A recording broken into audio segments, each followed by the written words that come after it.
All right, next to last one. Still with U-substitution, but now we're looking at definite integrals with U-substitution, which means that we got our limits back, which means that we're now not looking for an expression, we're looking for a value, because a definite integral represents an area under a curve over a fixed interval.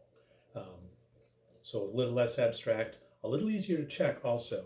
In fact, I don't normally do this in this format, but I plugged this in and used the second Calc 7 and went from 0 to 7, and hopefully you can see that.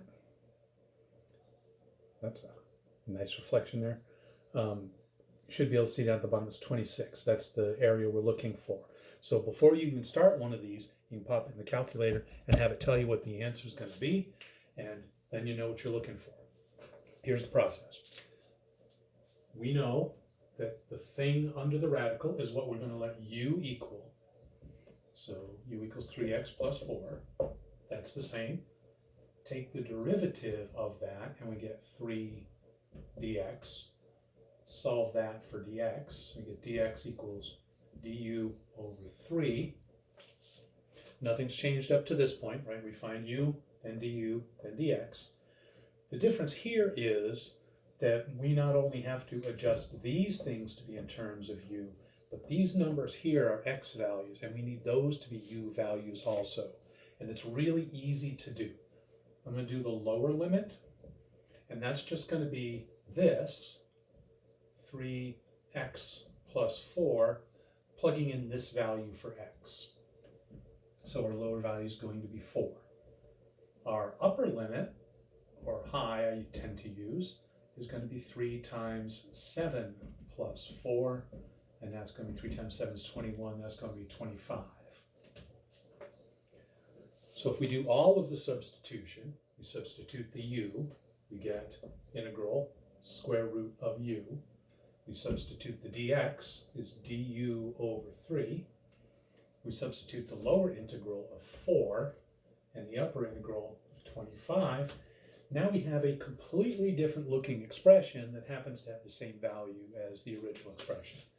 So bring out the 1/3. We have 1/3 the integral from 4 to 25 of u to the 1/2 power du. 1/3 u to the 1/2 gives us u to the 3/2 and then times 2/3, or divided by 3/2, and our limits are from 4 to 25. So we have 2 9ths out front, and then when we evaluate this, we put in the upper limit first, right? 25 to the 3/2 power means square root, so 5, then cubed is 125.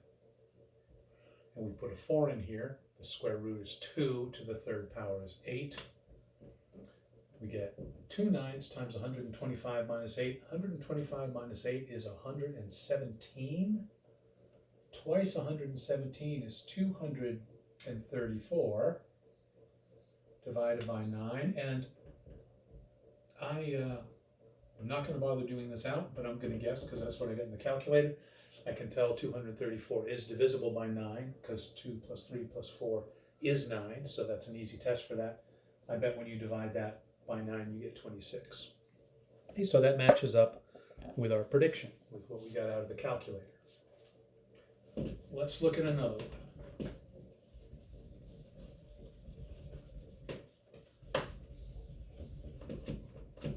Sorry, there's no pause on my camera, or I would pause when I'm doing useless stuff like that.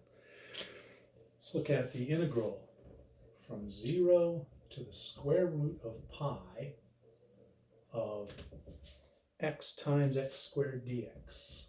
X sine of x squared dx. All right, we need to figure out what u is going to be. It's always going to be the thing inside, so in this case, x squared.